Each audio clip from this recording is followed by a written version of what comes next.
Dejé de creer en Dios porque preferí fijar mi mirada en el mundo.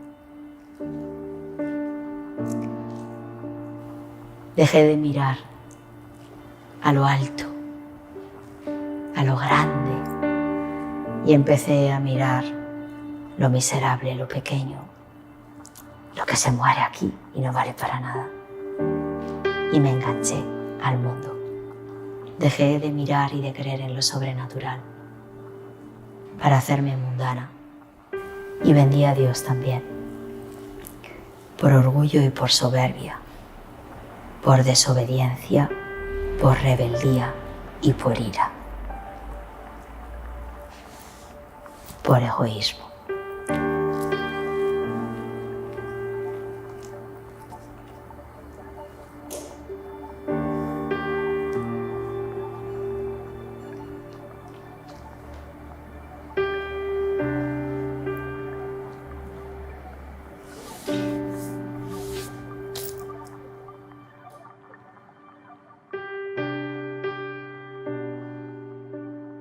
Nací el 14 de diciembre de 1973 en un pueblo cerquita de la ciudad de Bilbao, en una familia sencillita. El ambiente de mi familia era hermoso. Me crié los 2 primeros años me crié con mi abuela materna, porque mis padres trabajaban muy duro para sacar adelante esa nueva familia que habían formado. Y 3 años después, al venir mi hermana, ya nos situamos en nuestro hogar, en lo que sería ya nuestro hogar definitivo, Baracaldo. Los primeros años de mi infancia los recuerdo felices. He sido siempre una niña muy feliz y yo recibía todo lo que como niña podría necesitar. Empecé a estudiar en un colegio de religiosas, es el colegio de las Salesianas. Esos primeros años, hasta que yo hago la primera comunión, los recuerdo muy bonitos. Era buena estudiante, era muy formal, era obediente, pero sobre todo puedo decir que era muy alegre. Me gustaba la vida muchísimo.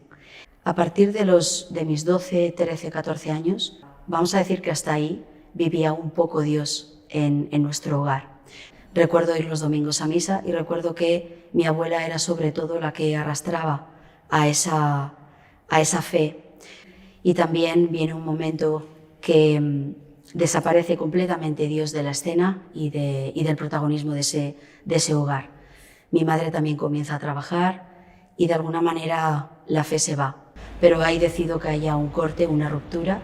Saco a mi abuela de lo que es de mi vida, de mi corazón, de mi forma de pensar, y todo lo que ella ha estado de alguna manera depositando en mi vida. Decido caminar sola, sobre todo a partir de los 16 y 17 años, en los que, con una actitud claramente rebelde y disidente, podría decir, comienzo ya a caminar, tanto con mi familia como yo por mí misma, fuera de la fe y todo lo que tenga que ver con Dios, con la Iglesia y con esa cultura que nos había envuelto hasta esos momentos aproximadamente. Con 17 años conozco al amor de mi vida, al chico, y comienzo una relación con él. En este momento exactamente puedo decir que interiormente vivía dividida en 3 zonas, más o menos.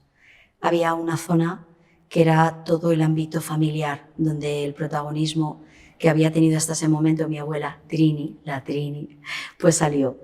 La otra zona, y por supuesto mi huida, mi rebeldía y sobre todo mucho deseo de también querer ser mayor, y ese lastre pues es mi familia. Además eso lo marca mucho el hecho de haber conocido al que creo que puede ser, que es el amor de mi vida. Y ese es el otro área. Comienzo a vivir de alguna manera con él en ese posible futuro. En ese momento, además, estoy estudiando como profesional sanitaria y surge para mí algo nuevo, que es esa tercera área o ese tercer terreno que no quería que fuera tocado por nadie. Y es ese tiempo que estoy en esos estudios como profesional sanitaria, el ambiente en el que ya me empiezo a rodear. Porque ese momento es en el que a España llega esa ola que es un tsunami arrollador y que a nosotros nos llevará por delante y nos arrollará, que es ese pensamiento nuevo que será ese feminismo. Feminismo que yo deseo con toda mi alma comprar, al que quiero formar parte, deseo formar parte y tengo que tomar una decisión. Es la primera decisión sin explicación, pero odio todo lo que hasta ese momento mi abuela ha intentado introducirme, me ha educado en ellos, esos valores de alguna manera, en donde está por supuesto Dios.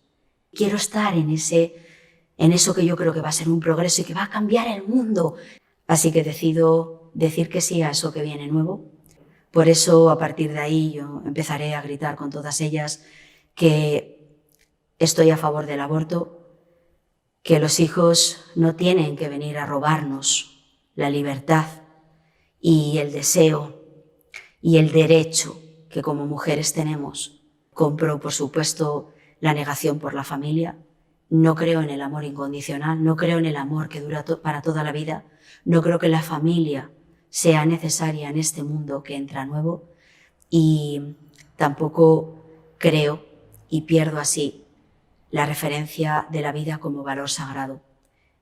Interiormente lo único que siento es un deseo brutal por traer todo eso nuevo y mostrarlo y revelarlo a las mujeres para que sean libres. Yo deseo sentirme libre, deseo estar en esa aparente verdad porque creo firmemente que no solo me va a dar la felicidad a mí, sino que va a devolver la felicidad a todas esas mujeres que yo había visto tantas veces llorar. La decisión que tomo es también movida por lo que en ese momento, en esa bomba siento. Por la otra parte, es un odio visceral a la Iglesia Católica por toda su moral, por toda su represión, porque el grito bajo el cual yo me acabé posicionando con un hambre feroz era el grito de esto es la verdadera liberación, la verdadera justicia y el derecho para las mujeres.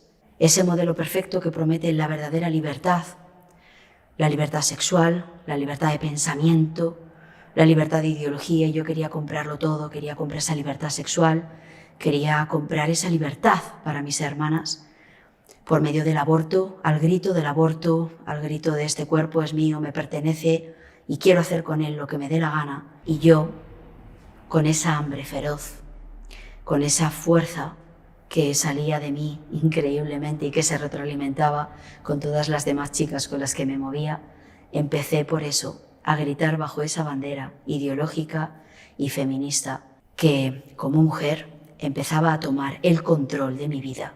Yo decidía, yo decidía, yo decidía.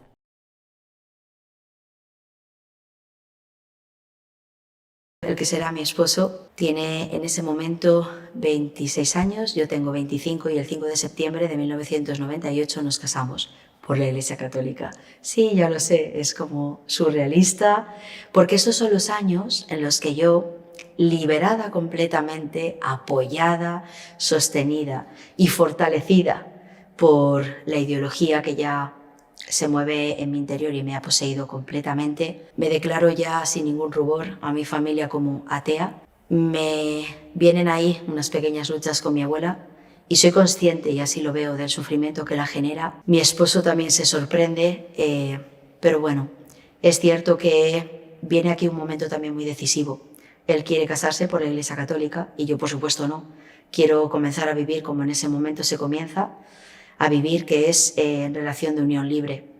Así que yo le digo que si en ese momento nos queremos, ¿por qué formalizarlo de ningún tipo? Y mucho menos bajo esa moral y esa forma en la que es incoherente completamente con mi forma de ser y con mi forma de vivir ya en ese momento. Y es que tengo que decidir, o me desprendo de ese chico o ¿quieres desprenderte de esto? Definitivamente este es el momento. ¿Qué sentí en ese momento? Miedo. Sentí miedo, esa es la verdad, porque estaba enamorada de ese chico y no quería perderlo, no estaba dispuesta a perderlo. Es cierto que lo hablo solo con mi madre y le digo, fíjate, ¿qué te parece? ¿Cómo estoy en estas? No lo entiendo. Y recuerdo que se cayó, seria. Me dijo, tienes que decidirlo tú, porque esa decisión yo no la puedo cargar por ti. Así que decidí ceder en esa parte. Dije que sí, que me casaría por la Iglesia bajo este pensamiento interior. Y me acompañó todo ese día, ese 5 de septiembre. Esto para mí no es nada, no vale nada, no tiene ningún sentido. Lo estoy haciendo por él, por mis padres, por sus padres, mis suegros y por la familia, por nadie más. Puedo decir que ha sido y será uno de los días más felices de mi vida. Así que sí, la clínica de Bilbao con más reputación, con más fama, de todo Bilbao, de todo el norte, de todo el País Vasco y de todo el norte de España, me atrevería a decir, ¿no? Así que comienzo a trabajar. Sí, inmediatamente al día siguiente recuerdo que me contrataron para trabajar. Me dijeron, bien, cumple tu palabra, cumple tu parte. Así que al día siguiente estaba con un uniforme blanco en la planta de ginecología y obstetricia. Yo la llamo porque eso era lo que sentía como la planta de la vida, la planta del cielo, vamos a decir esa palabra, porque era una planta muy luminosa, grande, donde acudían no solo a revisión ginecológica en ese momento, sino que había otra zona, que es de la que me enamoré, que es obstetricia. Es decir, que las mujeres que se habían quedado embarazadas acudían allí, a esos ginecólogos, y yo era la enfermera que pasaba consulta con varios ginecólogos. Así que era la enfermera de referencia de cada una de esas pacientes. Las acompañaría en todo su proceso, los 9 meses de embarazo, si todo iba bien y se llegaba a término. Me alimentaba de ver. ¿Y qué veía? Pues veía la alegría de la vida. Veía a su esposo, su pareja, su chico acompañándola en esos 9 meses. Veía a la madre, a la suegra, a las hermanas, a las amigas, y veía la fiesta, veía la alegría y cómo culminaba en el parto, en el momento del parto, y empiezo a preocuparme mucho más por mi aspecto físico. Trabajar en esa clínica tiene una reputación, tiene un nombre, así que comienza esa etapa que es ascendente. Estoy feliz, estoy radiante, es un tiempo muy radiante en mi vida. Al poquito de estar en esa planta de luz, recibo una llamada privada de mi jefe para proponerme el siguiente trabajo, que sería en la misma clínica, pero esta vez me proponen algo que han visto que yo deseo y que creen que puede satisfacer. Y yo lo compro porque creo que puede satisfacerlo. Me aumentan el sueldo, la única condición, el único requisito es que desciendo. Y desciendo a lo que yo llamo la planta del infierno. Desciendo a los quirófanos. Me suben el sueldo, es enfocado a ese ascenso profesional. ¿Por qué? Porque yo quiero llegar a lo máximo profesionalmente. Mis jefes lo han visto y me quieren dar esa oportunidad. Así que yo lo agarro con todas mis fuerzas. Con lo cual, ¿cuál es? Cuando yo pregunto, bueno, ¿qué es lo único que tengo que hacer? ¿Qué cambia mi trabajo? Porque estoy a gusto donde estoy. Sí, me dicen, solo tienes que bajar a los quirófanos. Así que digo que sí.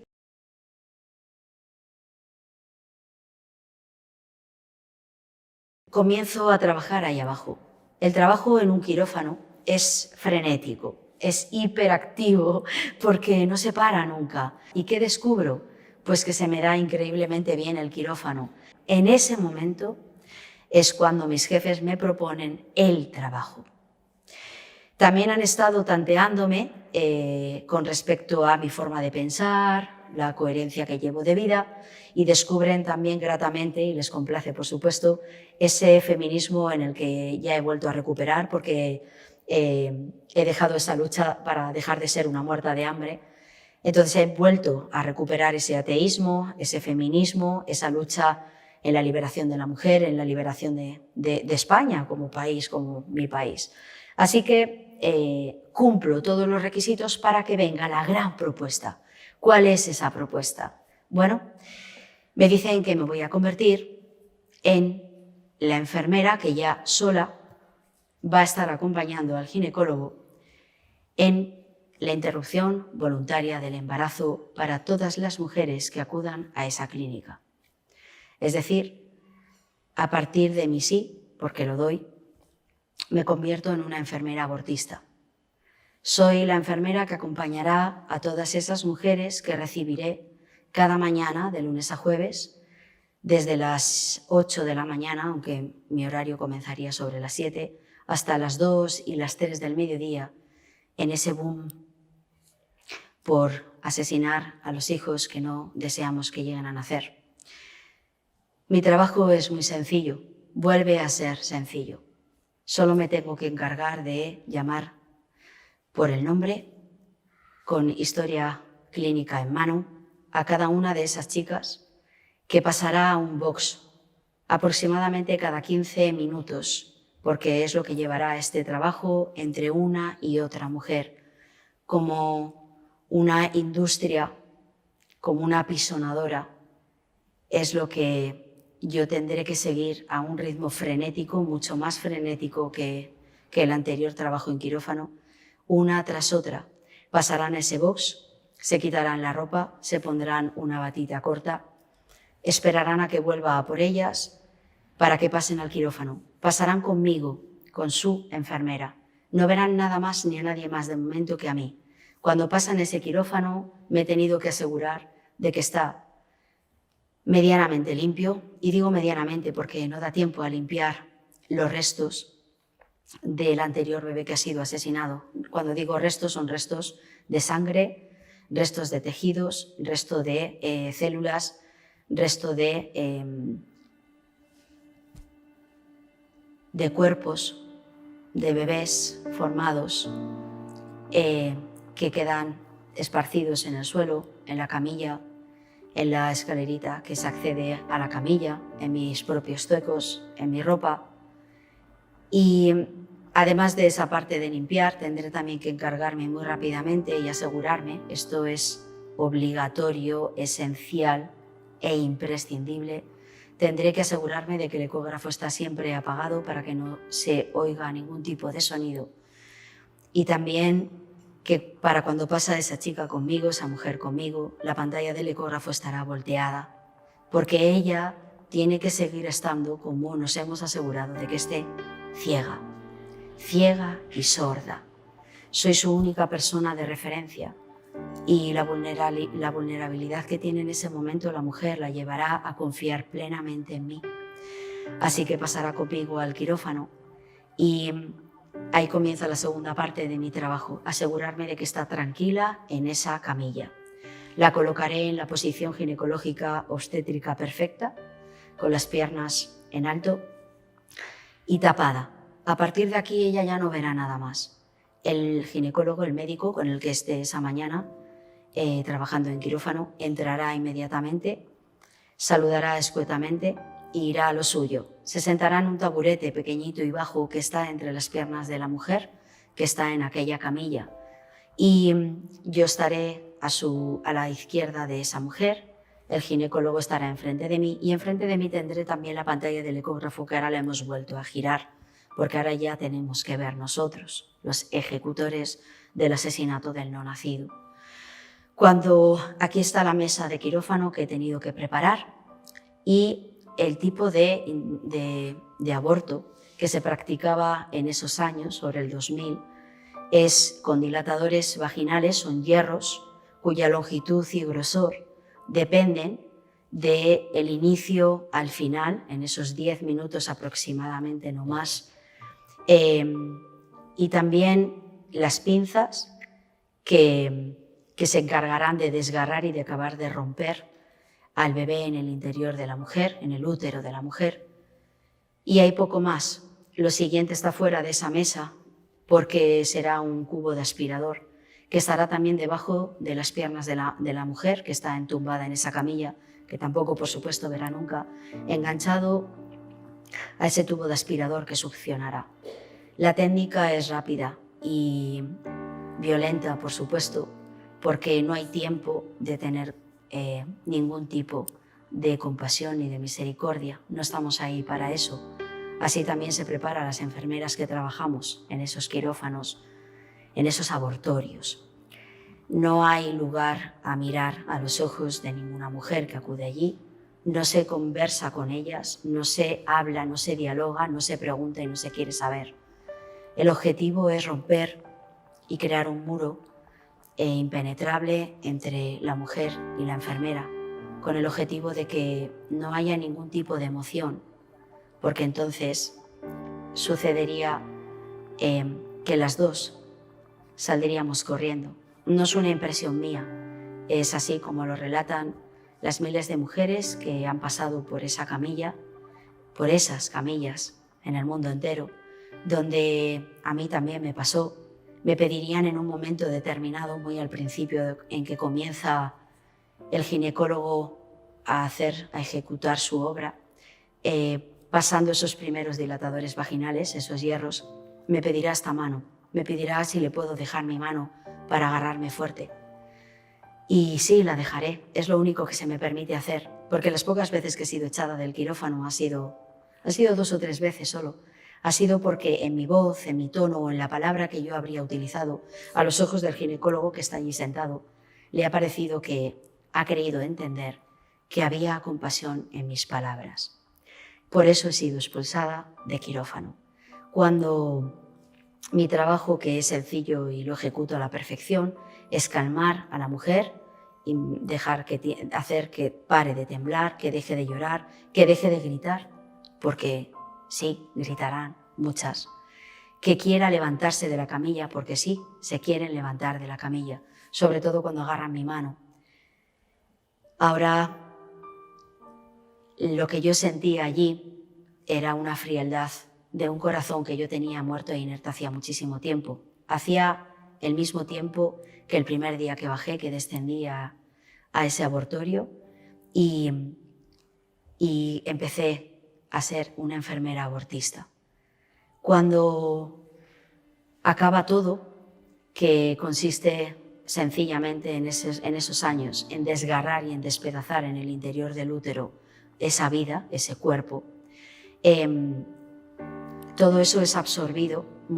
La mayoría de las veces el latido cardíaco del bebé sigue latiendo. Por lo tanto, cuando el aspirador arranca partes del cuerpo de ese no nacido, está con un corazón latiendo y está vivo. Cuando esas pinzas entran vía vaginal y arrancan extremidades o un cráneo entero, el latido cardíaco del bebé se está viendo en la pantalla, se está reflejando. No puedo decir que se escucha porque hemos apagado por eso el sonido del ecógrafo. Cuando acaba todo eso es succionado y cae en ese cubo de aspirador y cae también alrededor, por eso se mancha el exterior. Es más, dependiendo del número de semanas de gestación de la mujer, yo tengo que asegurarme que en esa mesa de quirófano está también un delantal de carnicero, es así, que impedirá que toda la sangre salpique al uniforme del médico, el uniforme verde de quirófano, y también llevará puesta una careta transparente de plástico blanca que impedirá que la sangre y los restos biológicos del no nacido le entren en los ojos, en la nariz o en la boca. Con lo cual, terminada la masacre, yo me tengo que encargar de recoger lo más gordo para que cuando esa mujer se levante de la camilla no vea nada. Está pálida y está temblando, sudorosa, tiene hiperventilación y también se ha multiplicado su frecuencia cardíaca, por supuesto. Fuerte agarrada de mi mano, la bajaré de la camilla y sabe cómo hacer perfectamente el movimiento para que ella no mire todo lo que hay detrás. Me tengo que asegurar aquí en este punto de algo muy importante, porque sucedía muchas veces que pedían o que intentaban buscar desesperadamente alrededor a su hijo. Mi trabajo ahí volvía a ser clave, porque tenía que abrazarla de tal forma que la sacara de aquel quirófano, de aquel abortorio lo antes posible, para volver a llevarla al box. Entrará en el box y no podré estar con ella más que lo mínimo para asegurarme de que me está prestando atención, algo que es difícil porque aquí hay desolación, llanto, pena, tristeza, dolor, y hay un sentimiento profundo de que si eso era lo correcto, ¿por qué no estoy bien? Y así lo verbalizarán. Si he hecho lo correcto, me preguntaban, ¿por qué me siento como me siento? Pero mi trabajo era no hablar, no dialogar. Así que de lo único que me tenía que preocupar era de que siguieran las pautas que yo les presentaré verbalmente, porque también se lo llevarán escrito, que recoge esos síntomas, esos posibles efectos post-aborto en los que puede haber sencillamente una hemorragia lo suficientemente importante como para que acaben perdiendo la vida, como se sabe que pasa. Se les recalcará muy fuertemente que a esa clínica ya no tienen que volver. Cualquier tipo de complicación secundaria a lo que ha sucedido en ese momento se tiene que dirigir a su hospital de referencia. Ya no nos corresponde ayudarte. Hemos hecho nuestra parte. Te hemos facilitado la vida porque nos hemos hecho cargo de tu problema. Así que ahí venían también momentos muy dolorosos que me ponían constantemente a prueba. Como quiero ver a mi hijo, quiero saber qué era, si era un niño o una niña. Incluso el estrés postraumático más fuerte que llegué a vivir allí en muchas ocasiones, ¿no? Se agarran fuerte, fuerte, fuerte, lo más fuerte que pueden en esas circunstancias, que es bastante poco porque están pálidas también por la sangre que se ha perdido, y agarrándose su tripa, su útero, muchas veces me decían que habían cambiado de idea y que no querían perder a su hijo, que querían darse la vuelta, salir y continuar hacia adelante, ¿no? con la vida. Entonces, pues venía mi parte y era explicarle que ya habíamos entrado, que en su útero ya no había nada y que ya habíamos salido, y que el único consejo que la podía dar era que se olvidara de aquello, que lo enterrara profundo, profundo, y que siguiera su vida como deseaba, libremente, y que ahí se había hecho lo correcto, que no volviera a pensar ni a hablar con nadie lo que había ocurrido ese día. Así lo hacía cada día de lunes a jueves, cada 10 minutos, desde las 8 de la mañana hasta las 2 o las 3 o las 4 de la tarde. Jornadas maratonianas en las que al final del día me preguntaba muchas veces, cuando llegaba a casa, cómo podía soportar ese estrés. Ahí es cuando empiezo a correr. Hay un hecho muy importante, que ocurre en la sala contigua a ese abortorio. Están todos los aparatos que esterilizan todo el material de quirófano, y también hay un aparato imprescindible para los abortorios, el triturador. Ese triturador grande tritura todos esos restos que yo vacío de ese cubo de aspiradora donde han caído todos esos restos de esos bebés de cada día. Y hay algo que sucede que es muy importante, porque marcará un punto de inflexión para mí. Otra vez un cruce de caminos y una respuesta a una pregunta.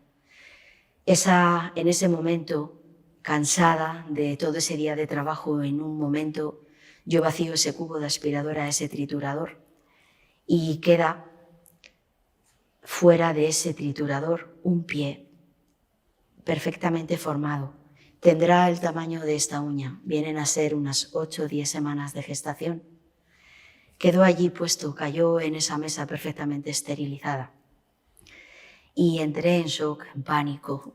Recuerdo que me salió una arcada, tenía muchas ganas de vomitar y me agarré fuerte, fuerte a la camilla, a la mesa, porque no podía mantenerme en pie, estaba sudando, se me aceleró el corazón, la respiración, no podía, me agarraba al cuello como si me estuviera apretando y asfixiando algo, y no podía apartar la mirada de ese pie. Ahí es cuando, como si hubiera caído un velo de mí, como si hubiera habido en ese momento una grieta que penetró mi corazón, que era de piedra, que ya no sentía ni padecía nada, simplemente ejecutaba. Pues me pregunté, ¿y si ese pie es el de una niña? ¿Qué estás haciendo?, me pregunté. ¿Qué estás haciendo? Así se defienden los derechos y las libertades de las mujeres, ¿de verdad? Respóndete a esta pregunta, ¿no? Y recuerdo que comencé a sentir como por mis ojos caían lágrimas, porque ¿cómo justificaba asesinar a una niña, a una futura mujer? ¿Cómo justificaba eso para dar, para entregar lo que gritábamos fuera en la calle, a mí misma, a la ideología, al feminismo, a las mujeres? ¿Cómo se podía dar a costa de la vida de esa futura mujer? ¿Quiénes éramos nosotros para decidir quién vivía y quién moría? ¿Qué mujer vivía y se la daba una oportunidad? ¿Y qué mujer moría como el pie de esa niña que tenía ahí enfrente y que era real? Así que pasó una compañera mía de trabajo, ella llevaba muchísimo tiempo en ese infierno. Pasó por detrás y me vio parada. Eso no sucede nunca en esos quirófanos, en los abortorios. Así que al verme parada y pálida, me preguntó que qué me pasaba. Yo no podía casi hablar, tartamudeaba y solo la intentaba señalar el pie, que llegué incluso a pensar que a lo mejor solo lo estaba viendo yo y ella no. Igual era producto de mi imaginación, de la tensión, de los nervios, de la exigencia. Ella me hizo esta pregunta: ¿tú quieres seguir trabajando aquí? ¡Guau! Y ahí vinieron todos esos anhelos y esas aspiraciones como mujer. Ahí vinieron todas.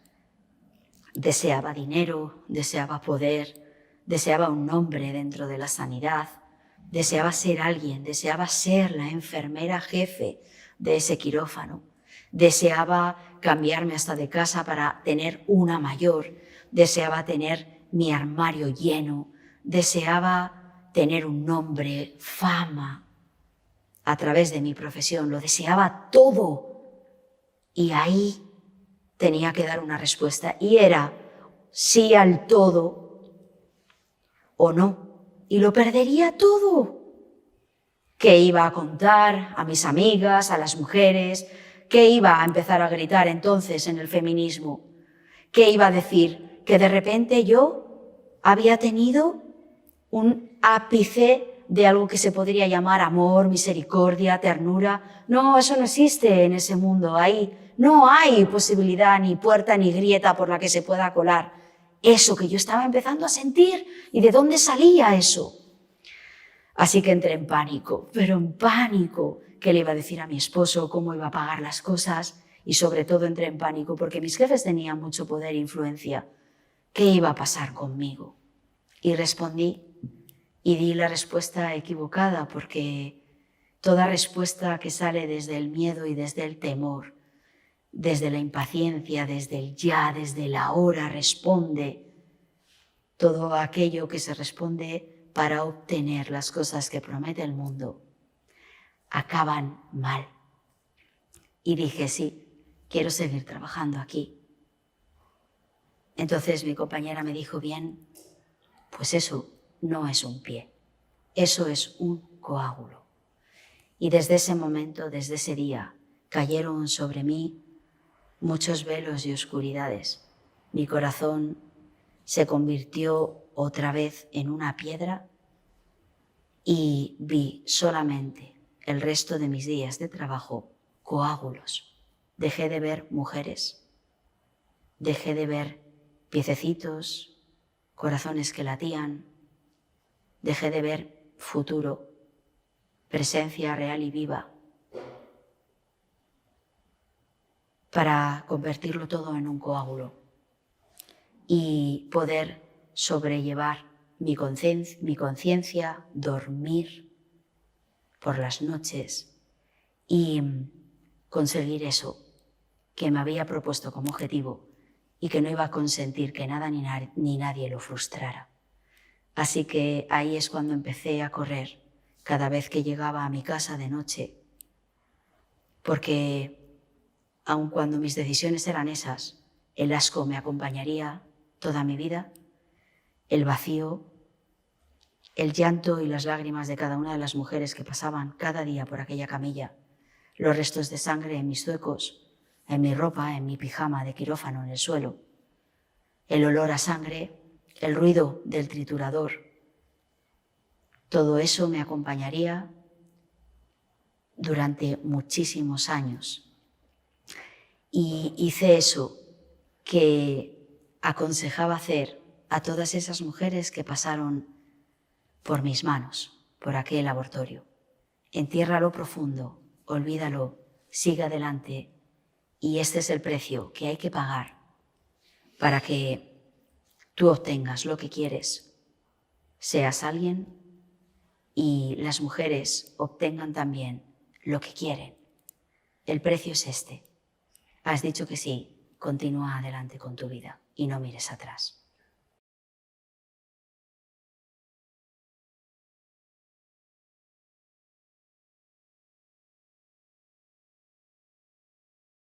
Me marcho de la clínica porque me voy a estudiar la carrera de fisioterapia y al regresar comienza mi ascensión verdaderamente ahí profesional. La fisioterapia me abre una puerta increíble en Bilbao y me da eso que anhelaba y que había estado buscando. La fisioterapia me lleva a poder ser empresaria, abro mi propia consulta y es un éxito. Tanto es así que empiezo a ganar muchísimo dinero. En ese momento todo lo que había imaginado con esos 17 años se empezaba a materializar. Mi esposo además es ascendido también en su trabajo y le llegan a hacer incluso socio también de esa cooperativa. Y estamos en ese momento estamos en la cima, nunca mejor dicho, porque ya habíamos comenzado a hacer montaña y esos primeros pasos de comenzar a correr por aquella motivación, de despegarme el asco que sentía de mí y ese olor, esa sangre, ¿no?, que me acompañaba. Cuando ya lo enterré profundo, lo que sí que había quedado era mi descubrimiento por la naturaleza, en concreto por la montaña. Me fascinaba, me volvía loca la montaña. Empiezo haciendo mis incursiones en montaña bajita, montaña media, hasta que doy el saltazo porque soy así de loca y no tengo término medio. Así que hago un viaje al Himalaya, es el primer viaje que haré, y voy para hacer un trekking sencillito, el trekking de los Annapurnas, y me enamoro del Himalaya. Me enamoro además de todo lo que tiene que ver con el Himalaya. Allí hago un gran amigo, Sudeep, y me enamoro de la cultura de Nepal y también del budismo. Ahí es donde empiezo a haberme desprendido ya de ese ateísmo que solamente me provocaba más vacío existencial y que no daba respuesta a ninguna de las preguntas que me comenzaba a plantear con una madurez la que da la edad. Y allí empiezo a ver que eso puede ayudarme a esas preguntas. En este momento mi matrimonio está también en la cima, aparentemente a los ojos de todo el mundo. Todo lo que tiene que ver con mi esposo y conmigo es un rotundo éxito profesional, personal, social, amigos, fiestas, juergas increíbles, desfase. Lo único que, de todos los charcos que bebí de inmundicia, del único charco el que no bebí fueron de las drogas. Y siempre me mantuve fiel a mi esposo. Todo lo demás fueron unos años de absoluto desfase, descontrol, locura, ¿no? Y esa lujuria increíble en el exceso tanto de comida como de alcohol, como de fiestas, dinero, trabajo. Trabajaba mucho. Hay un día, un hecho. Acabo de trabajar, me encuentro mal y mi esposo me lleva a urgencias y acudo porque siento una hemiparexia en la mitad de mi cuerpo, la mitad de mi cuerpo no la siento. Siento dormida la mano, el pie, las dos extremidades, incluso la cara. Siento que en la cara siento solo hormigueo. Soy profesional sanitaria, por lo tanto, dentro de esa paz que casi siempre tengo, no me alarmaba, no me asustaba Al final la montaña también te da un carácter, te impregna un carácter duro y resistente. Entonces yo no me asusto, acudo a urgencias y me dicen que es un síntoma de estrés. Claro, mi esposo comenta, efectivamente trabaja mucho y sí, había aumentado muchísimo mi trabajo, la consulta estaba abarrotada, trabajaba de lunes a viernes y era una locura todo el trabajo que tenía. El boca a boca corría y yo ya tenía un nombre dentro del mundo de la fisioterapia y además uno de los campos donde más conocida me hice fue justamente en el campo deportivo. Así que atendiendo a corredores de élite, corredores profesionales, incluso también del mundo del fútbol, etc., pues era evidente para todo el mundo que lo que me había ocurrido era como consecuencia de estrés y agotamiento por el trabajo. Pero yo sabía que no era verdad, eso no era lo que había provocado que la mitad de mi cuerpo se paralizara. Mi matrimonio caía en picado y había empezado el declive en la misma proporción en la que yo aumentaba los kilómetros de las carreras de montaña en las que ya había empezado a competir. Eran ultra trails de montaña, entre 100 y 120 kilómetros. Tenía entrenadora, seguía un entrenamiento rigurosísimo de entrenamiento de 6 días a la semana y también una alimentación vegana.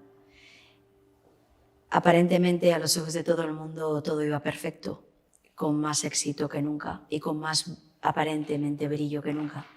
Pero en mi interior yo me sentía totalmente vacía, me costaba muchísimo sonreír, no entendía por qué, no conseguía hallar dos cosas, felicidad y paz.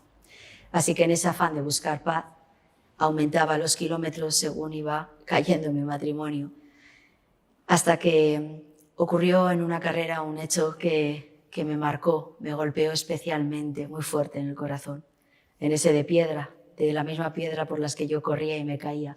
Y justamente en una carrera me caí, me abrí la rótula, la rodilla, y sangraba. A mí me parecía que no era prácticamente nada, ¿no?, en esa dureza y exigencia de la montaña y del corredor de montaña.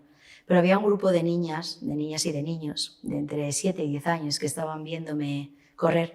Claro, no somos muchas las mujeres que corremos esas ultras y entonces somos miradas, observadas por los niños, por las niñas sobre todo, como si fuéramos líderes, ídolos a los que seguir, ¿no? Y hasta ese momento yo no me lo había planteado, pero el hecho de que ellas vieran mis rodillas sangrando cuando yo entraba a uno de los avituallamientos de la carrera, no todavía a la meta, hizo que ellas, al fijarse, sobre todo una de ellas, fuera corriendo de su mamá, ¿no?, y le dijera: mira mamá, esa corredora lleva la rodilla sangrando, qué fuerte, qué increíble, ¿tú crees que la duele? Y entonces me llamó la atención, pero se quedó ahí. El caso es que cuando yo entro en meta, estaba ese grupo de niñas y luego supe por los padres que me habían esperado en meta a verme entrar, ¿no? ¿Por qué? Porque además de esa niña que me había visto sangrando en la rodilla, el resto de niños y de niñas que la acompañaban, yo las escuché ahí mientras estaba sentada bebiendo una lata de Coca-Cola para intentar recuperarme después de casi 24 horas de carrera, pues cómo me veían, y eso es lo que me golpeó profundamente. Me veían como una mujer a imitar y a seguir, y solo yo sabía lo que realmente escondía a lo profundo de mi interior. Ese hecho me llevó a preguntarme qué estaba siendo yo a los ojos de esas niñas, qué estaba aportando yo al mundo para que ellas me siguieran o intentaran imitarme. Y volvió otra vez a levantarse esa losa que había escondido ese pasado que yo tenía y que me había encargado de ocultar y ocultar. Y tuve miedo, porque por nada del mundo ni quería consentir que ninguna de esas niñas me tomara siquiera como ejemplo o como una mujer a imitar, a la que siguiendo obtendría los mismos logros que ellas estaban viendo.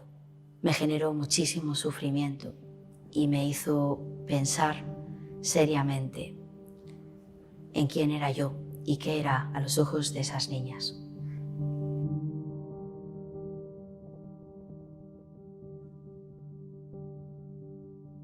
Mi esposo me deja, me abandona y viene a un intento de suicidio. Lo evitará uno de mis perros. Yo tenía 2 perros recogidos de la calle. Esa noche, ¿cómo me siento? Me siento una basura, porque no valgo o no tengo el suficiente valor a los ojos de la persona con la que he compartido prácticamente toda mi vida. No tengo ese valor suficiente, creo yo, como para que se quede conmigo o quiera pasar su vida conmigo. Me rompe completamente y me destroza y entro en una desolación brutal, porque además ahí sale ya toda la porquería y toda la podredumbre que me había empeñado en ocultar todos esos años. Sale en forma de palabras interiores que me repiten, ¿no? Eres mala, nadie te quiere y estás sola. Recuerdo que me golpeó y me traspasó esas palabras, estás sola. Así que en esa soledad y en esa sensación de estar en un agujero metida, del que no voy a poder salir sola, lo tengo clarísimo, y donde esa voz repite que nadie va a ir a sacarme de allí, es cuando tomo la decisión de quitarme la vida. Decido parar con ese dolor interior que tengo, porque se refleja en el exterior. La mera brisa me generaba dolor y parpadear me generaba dolor. No tenía ningún sentido para mí despertarme por la mañana. Lo había perdido mi trabajo, lo había perdido todas las cosas materiales que tenía y se lo había llevado todo ese chico, ese hombre que había salido por la puerta dejándome sin ningún valor. Así que esa noche intento quitarme la vida, pero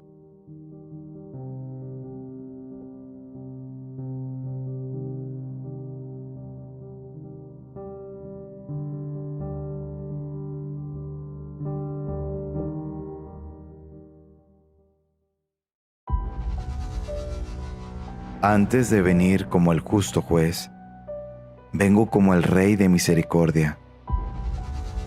Antes de que llegue el día de la justicia, les será dado a los hombres este signo en el cielo. Se apagará toda luz en el cielo y habrá una gran oscuridad en toda la tierra. Entonces, en el cielo, aparecerá el signo de la cruz y de los orificios donde fueron clavadas las manos y los pies del Salvador. Saldrán grandes luces que durante algún tiempo iluminarán la tierra. Esto sucederá poco tiempo antes del último día. Mi llama de amor está quemando. Es tan grande que no la puedo mantener por más tiempo dentro de mí. Salta hacia ti con poder explosivo. Cuando se derrame, mi amor destruirá el odio satánico que contamina el mundo. El mayor número de almas serán liberadas. Nada como esto ha existido antes. Este es el milagro más grande que haré por todos.